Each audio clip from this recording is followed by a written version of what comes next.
پاکستان میں کل عمران خان صاحب ایک دفعہ پھر سے گرفتار ہو چکے ہیں۔ پاکستان کی سیاست میں چل کیا رہا ہے کسی کو کوئی سمجھ نہیں آ رہی کہ کیا ہو رہا ہے، کس کے کلیجے کو ٹھنڈک پہنچائی جا رہی ہے۔ لیکن ایک بات تو کل یہ بھی ثابت ہوئی ہے کہ پتہ نہیں کس کو اتنی جلدی تھی کہ یہ سارا ڈرامہ پھر سے پری پلان تھا، جیسے 9 مئی کو ایک سانحہ ہو گیا تھا، لیکن کل پھر وہی سسٹم کو دہرانے کی کوشش کی گئی ہے۔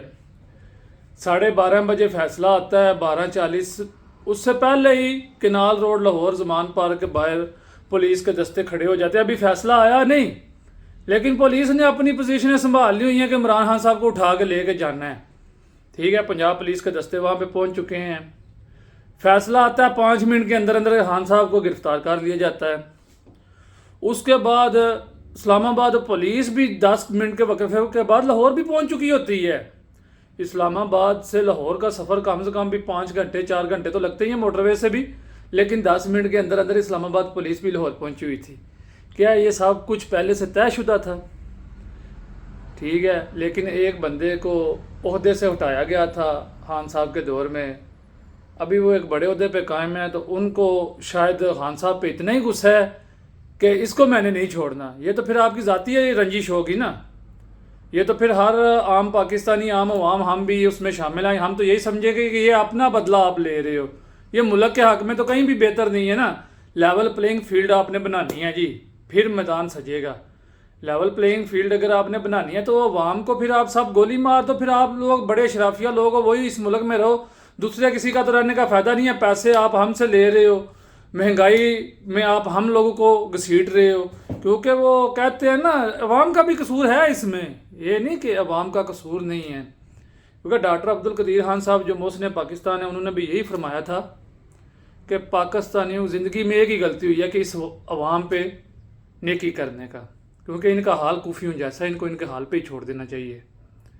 تو یہ عوام تو اتنی قابل ہے ہی نہیں کہ ان کے لیے کوئی آزادی کے لیے بات کرے، کیونکہ خان صاحب سے لاکھ اختلافات ہوں، مجھے بھی ہوں گے، آپ کو بھی ہوں گے، کسی کو بھی ہوں گے، لیکن ہمارے ملک میں وہ ایک ہی انسان ہے جو خودداری کی بات کرتا ہے۔ اس کی نیت کیا ہے یہ تو اللہ بہتر جانتا ہے، لیکن دوسرے جتنے بھی سیاستدان، جتنے بھی آرمی چیف، جتنے بھی ججز، جتنے بیوروکریٹس، کوئی بھی بندہ ہے بڑے بڑے عہدوں پہ، صرف خان ہی ایسا بندہ ہے جو کم سے کم بات تو کرتا ہے نا خودداری کی۔ دوسری کسی نے آج تک، اس سے پہلے ذوالفقار علی بھٹو صاحب نے بھی یہ بات کی تھی کہ ہم نہیں مانتے یہ وہ، ان کو بھی ٹھکانے لگا دیا گیا تھا، اس کے بھی قاتل آج تک پکڑے نہیں گئے۔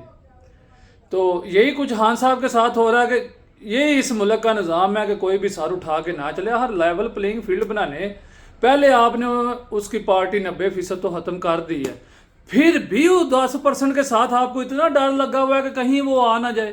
وہ آ گیا تو آپ کو اس سے کیا ڈر ہے؟ یہ تو پتہ چلے نا جی۔ پاکستان پہلے بھی تھا، انشاءاللہ تا قیامت رہے گا، یہ تو اللہ ہی بہتر جانتا ہے نا۔ ٹھیک ہے، لیکن آپ کو اتنا ڈر کیا ہے اس سے؟ ابھی خواجہ آصف صاحب بھی اکثر اپنے بیانوں میں کہتے ہیں کہ یہ تو 2019 سے سازش چل رہی تھی خان صاحب کو گرانا، ہم نے بڑے بڑے اسٹیبلشمنٹ کے لوگوں کے ساتھ مل کے ڈیل کی ہوئی تھی کبھی گرانے، پھر کووڈ آ گیا اس لیے تھوڑا سا ڈیلے ہو گیا پروگرام سارا۔ یہ سب آپ کی پھر ملی بھگت تھی۔ کل جج صاحب نے فیصلہ سناتے ہی ساتھ میں اپنی ٹویٹ کی کہ میں تو باہر جا رہا ہوں۔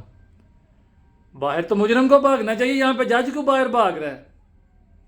کوئی سمجھ نہیں آ رہی کہ یہ لوگ کیا کر رہے ہیں۔ تو یہ وہ میڈم نور جہان کہتی ہے نا کہ پتر ہٹاندے نہیں وکدے، وہ واقعی خان صاحب واسطے گانا سی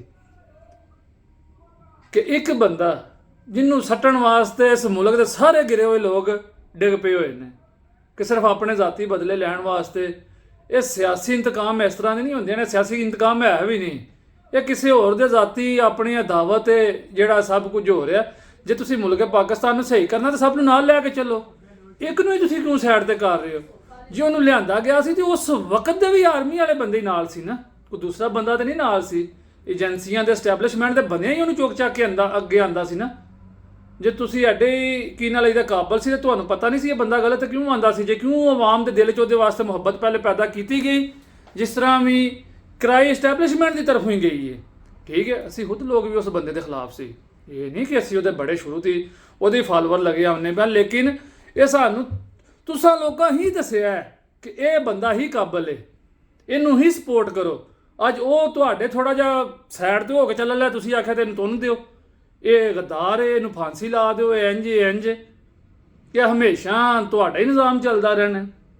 ਖੁਦਾਰਾ ਆਵਾਮ ਵਾਸਤੇ ਸੋਚੋ ਕੁਝ। ਮਹਿੰਗਾਈ, ਤੁਸੀਂ ਇੱਥੇ ਇਹਨਾਂ ਦੇ ਬਾਰੇ ਤੁਸੀਂ ਨਹੀਂ ਪੁੱਛਦੇ ਕਿ ਅਸਿਸਟੈਂਟ ਕਮਿਸ਼ਨਰਾਂ ਨੂੰ ਗੱਡੀਆਂ ਦਿੱਤੀਆਂ ਜਾ ਰਹੀਆਂ ਨੇ, ਅੱਗੋਂ ਸੈਨੇਟ ਦਾ ਜਿਹੜਾ ਚੇਅਰਮੈਨ ਹੈ ਉਹ ਆਪਣੇ ਤਾਂ ਉਮਰ ਕੀ ਨਾ ਲੈਦਾ ਸ਼ੋਸ਼ੇ ਆਪਣੇ ਪਾਸ ਕਰਵਾਈ ਜਾ ਰਿਹਾ, ਬਿੱਲ ਪਾਸ ਕਰਾਈ ਜਾ ਰਿਹਾ, ਧੜਾ ਧੜ ਬਿੱਲ ਪਾਸ ਹੋਈ ਜਾ ਰਹੇ ਨੇ। ਕਿ ਉਹਦਾ ਆਵਾਮ ਨੂੰ ਕੀ ਫਾਇਦਾ ਹੋਇਆ? ਟੈਕਸ ਤੇ ਟੈਕਸ ਲਾਈ ਜਾ ਰਹੇ ਹੋ, ਕਦੇ ਨਿਕਲੋ ਗਰੀਬ ਆਵਾਮ ਵੱਲ। ਤੁਸੀਂ ਉੱਥੇ ਆਪਣੇ ਮਹਿਲਾਂ 'ਚ ਬਹਿ ਕੇ ਆਰਾਮ ਨਾਲ ਚੱਸ ਲੈਂਦੇ ਹੋ, ਗੋਲਫ ਖੇਡ ਸਕਦੇ ਹੋ, ਕਦੇ ਕੁਝ ਕਰ ਸਕਦੇ ਹੋ। ਕਮ ਸੇ ਕਮ ਕਦੇ ਪਿੰਡਾਂ ਥਾਵਾਂ 'ਤੇ ਆਓ ਨਾ, ਅਸੀਂ ਲੋਕ ਪਿੰਡਾਂ ਥਾਵਾਂ 'ਤੇ ਰਹਿਣ ਵਾਲੇ ਆ, ਆਪਣੇ ਆਂਢ ਗੁਆਂਢ ਤੱਕ ਹੀ ਹੈ ਨਾ, ਤਾਂ ਬੜੀ ਤਕਲੀਫ ਹੁੰਦੀ ਹੈ। ਠੀਕ ਹੈ, ਬਾਹਰ ਤੁਹਾਡੇ ਮੁਲਕ ਦੇ ਜ਼ਿਆਦਾ ਬੰਦੇ ਬਾਹਰ ਕਿਉਂ ਨਸੀ ਜਾ ਰਹੇ ਨੇ, ਡੰਕੀਆਂ ਲਾ ਰਹੇ ਨੇ ਮੌਤ ਦੇ ਮੂੰਹ 'ਚ, ਕਦੇ ਸਮੁੰਦਰਾਂ 'ਚ। ਕਦੇ ਇਸ ਚੀਜ਼ ਨੂੰ ਨੋਟਿਸ ਕੀਤਾ ਜੀ? ਇਹ ਕਿਉਂ ਹੋ ਰਿਹਾ? ਇਹ ਮਹਿੰਗਾਈ ਤੇ ਕਮ ਸੇ ਕਮ ਕੰਟਰੋਲ ਕਰ ਲਓ। ਆਵਾਮ ਨੂੰ ਹਾਨ ਨਹੀਂ ਚਾਹੀਦਾ, ਆਵਾਮ ਨੂੰ ਆਪਣੇ ਹਾਲਾਤ ਚਾਹੀਦੇ ਨੇ ਸਹੀ। ਤੁਸੀਂ ਉਹਨਾਂ ਨੂੰ ਤੁੰਨ ਕੇ ਆਪਣੀ ਤੁਸੀਂ ਯਾਸ਼ੀਆਂ ਕਰੀ ਜਾ ਰਹੇ ਹੋ। ਉਂਝ ਜਾਂਦੇ ਹੋ ਸਾਡਾ ਦਿਲ ਹੋਣ ਦੇ ਆਂਸੂ ਰੋ ਰਿਹਾ, ਦਿਲ ਤੇ ਪੱਥਰ ਰੱਖ ਲਿਆ, ਮਰ ਚੱਲੇ ਆ, ਓਏ ਹੋਏ ਹੋਏ ਹੋ ਗਿਆ। ਤੇ ਕਿਆ ਆਵਾਮ ਨੂੰ ਉਹਦਾ ਕੀ ਫਾਇਦਾ ਮਿਲ ਰਿਹਾ? ਕਮ ਸੇ ਕਮ ਖੁਦਾ ਦਾ ਨਾਂ ਜੇ ਆਵਾਮ ਵਾਸਤੇ ਸੋਚੋ, ਆਪਣੀਆਂ ਯਾਸ਼ੀਆਂ ਬੰਦ ਕਰੋ। ਆਪਣੇ ਆਜ਼ਾਦੀ ਬਦਲੇ ਨੇ ਨਾ ਜਿਹੜੇ, ਇਹ ਬਾਅਦ 'ਚ ਵੀ ਪੇ ਲੈਣ ਕਤਨ ਦੇ, ਕਮ ਸੇ ਕਮ ਆਵਾਮ ਦੇ ਬਾਰੇ ਸੋਚੋ। ਇਹ ਆਵਾਮ ਇੱਥੇ ਹੀ ਹੈ, ਫਿਰ ਲੁੱਟ ਲਈਓ, ਕੋਈ ਮਸਲਾ ਨਹੀਂ ਹੈ। ਕਮ ਸੇ ਕਮ ਇਹ ਜਿਹੜੇ ਜਿਨ੍ਹਾਂ ਦੇ ਫਰਦੇ ਜੁਰਮ ਆਏ ਦੌੜੀ ਚੁੱਕ ਕੇ ਵਜ਼ੀਰ ਆਜ਼ਮ ਸਾਡੇ ਸਿਰ ਤੇ ਬਹਾਲ ਛੜੇ ਨੇ ਨਾ, ਇਹਨਾਂ ਦੇ ਵੀ ਬੜੇ ਪੈਸੇ ਨੇ ਇਹਨਾਂ ਕੋਲੇ। ਜੇ ਐਡੇ ਮੁਲਕ ਦੇ ਸੱਕੇ ਤੁਹਾਨੂੰ ਨਜ਼ਰ ਪੇ ਆਉਂਦੇ ਨੇ ਨਾ, ਜ਼ਰਦਾਰੀ ਲੋਕ ਤੇ ਸ਼ਬਾਜ਼ ਸ਼ਰੀਫ ਲੋਕ ਤੁਹਾਨੂੰ ਮੁਲਕ ਦੇ ਸੱਕੇ ਨਜ਼ਰ ਪੇ ਆਉਂਦੇ ਨੇ, ਇਹਨਾਂ ਨੂੰ ਆਖੋ ਨਾ ਆਪਣਾ ਪੈਸਾ ਲਿਆ ਕੇ ਤੇ ਮੁਲਕ 'ਚ ਇਨਵੈਸਟ ਕਰਨ। ਕਿਉਂ ਨਹੀਂ ਕਰਦੇ ਹਨ? ਮੁਲਕ 'ਚ ਰੱਖਣ ਨਾ ਡਾਲਰ, ਜਿਹੜੇ ਬਾਹਰ ਰੱਖੇ ਨੇ ਨਾ, ਉਹਨਾਂ ਨੂੰ ਆਖੋ ਮੁਲਕ 'ਚ ਲੈ ਕੇ ਆਓ। ਜੇ ਤੁਹਾਨੂੰ ਐਡੇ ਮੁਹਿੱਬੇ ਵਤਨ ਤੇ ਇਮਰਾਨ ਖਾਨ ਗੱਦਾਰ ਨਜ਼ਰ ਪਿਆ ਆਉਂਦਾ ਨਾ, ਉਹਨਾਂ ਨੂੰ ਆਖੋ ਨਵਾਜ਼ ਸ਼ਰੀਫ ਹੋਰਾਂ ਨੂੰ ਜਿਹੜੇ 34 ਬਿਲੀਅਨ ਡਾਲਰਾਂ ਦੇ ਸਾਸੇ ਉਹਨਾਂ ਦੇ ਬਾਹਰ ਪਏ ਨਾ, ਚੁੱਕ ਕੇ ਮੁਲਕ 'ਚ ਲਿਆਓ ਤੇ ਮੁਲਕ ਦਾ ਕਰਜ਼ਾ ਲਾਓ ਨਾ, ਉਹਨਾਂ ਨੂੰ ਆਖੋ ਫਿਰ ਲੁੱਟ ਲਈਓ। ਕਮ ਸੇ ਕਮ ਇਹ ਮਹਿੰਗਾਈ ਤੇ ਥੋੜੀ ਥੱਲੇ ਆਵੇ ਨਾ। ਇਹ ਤਾਂ ਫਿਰ ਮਤਲਬ ਇਹ ਕਿ ਕੁੱਤੀ ਚੋਰਾਂ ਨਾਲ ਰਲੀ, ਸਾਰੇ ਖਾਈ ਆਓ ਤੇ ਲੁੱਟੀ ਆਓ। ਜਿਹੜਾ ਥੋੜੇ ਸਿਰ ਚੁੱਕੇ ਉਹਨੂੰ ਚੁੱਕ ਕੇ ਤੇ ਸਾਡੇ ਲਾ ਛੜੋ। ਅੱਗੇ ਨਵਾਜ਼ ਸ਼ਰੀਫ ਥੋੜੀ ਜਿਹੀ ਗੱਲ ਕਰ ਲੈਂਦਾ, ਉਹਨੂੰ ਵੀ ਚੁੱਕ ਕੇ ਸਾਡੇ ਲਾ ਛੜੋ। ਮੁਲਕ ਸਹੀ ਜਾ ਰਿਹਾ ਉਹ ਲਾ ਦਿਓ। ਹਾਂ ਸਾਹਿਬ ਜਿੱਕਣ ਵੀ ਸੀ ਮੁਲਕ ਤੇ ਚੱਲਦਾ ਵੀ ਪਿਆ ਸੀ ਨਾ, ਇੰਨੀ ਮਹਿੰਗਾਈ ਤੇ ਨਹੀਂ ਸੀ ਨਾ। ਆਵਾਮ ਹੋਸ਼ ਸੀ ਨਾ, ਤੁਸੀਂ ਆਵਾਮ ਹੋਸ਼ ਰੱਖੋ। ਤੁਸੀਂ ਆਪਣੇ ਸਿਰਫ ਆਪਣੇ ਜ਼ਾਤੀ ਚੱਸ ਬਹਿ ਕੇ ਲਾ ਕੇ ਸਗਾਰ ਲਾ ਛੜੇ ਤੇ ਚੱਸ ਲੈ ਛੜੀ, ਇਹ ਕੰਮ ਨਹੀਂ ਹੋਣਾ ਚਾਹੀਦਾ। ਕਦੇ ਆ ਪਿੰਡਾਂ ਥਾਵਾਂ ਤੇ ਆ ਕੇ ਵੇਖੋ ਨਾ, ਬੰਦੇ 2 ਟਾਈਮ ਦੀ ਰੋਟੀ ਖਾਣ ਤੋਂ ਮਜਬੂਰ ਨੇ, ਖੁਦਕੁਸ਼ੀਆਂ ਕਰਦੇ ਪਏ ਨੇ। ਕਿਉਂਕਿ ਤੁਸੀਂ ਸਿਰਫ ਲੋਕ ਵੇਖਦੇ ਹੋ ਆਪਣੇ ਨਾਲ ਜਿਹੜੇ ਮਿਡਲ ਕਲਾਸ ਹੁੰਦੇ ਨੇ, ਜਿਹੜੀਆਂ ਤੁਹਾਡੀਆਂ ਟਾਊਨਸ਼ਿਪਾਂ ਹੁੰਦੀਆਂ ਨੇ, ਜਿਸ ਤਰ੍ਹਾਂ ਬੈੜੀਆ ਟਾਊਨ ਨੇ, ਤੁਹਾਡੇ ਲੋਕਾਂ ਦੀਆਂ ਰਾਇਸ਼ਾਂ ਨੇ ਇੰਜ ਦੀਆਂ ਜਗ੍ਹਾ ਤੇ, ਉੱਥੇ ਜਿਹੜਾ ਥੋੜਾ ਮਾੜਾ ਵੀ ਹੋਵੇ ਨਾ, ਪਰ ਸਾਡੇ ਤੋਂ ਕਰੋੜ ਗੁਣਾ ਅਮੀਰ ਹੁੰਦਾ ਬੰਦਾ। ਕਦੇ ਪਿੰਡਾਂ ਥਾਵਾਂ ਤੇ ਆ ਕੇ ਵੇਖੋ ਨਾ, ਤਾਂ ਬੰਦੇ ਭੁੱਖੇ ਮਰਨ ਨੂੰ ਮਜਬੂਰ ਹੋ ਗਏ ਨੇ। ਤੇ ਖੁਦਾਰਾ ਇਹਨਾਂ ਦੇ ਬਾਰੇ ਸੋਚੋ।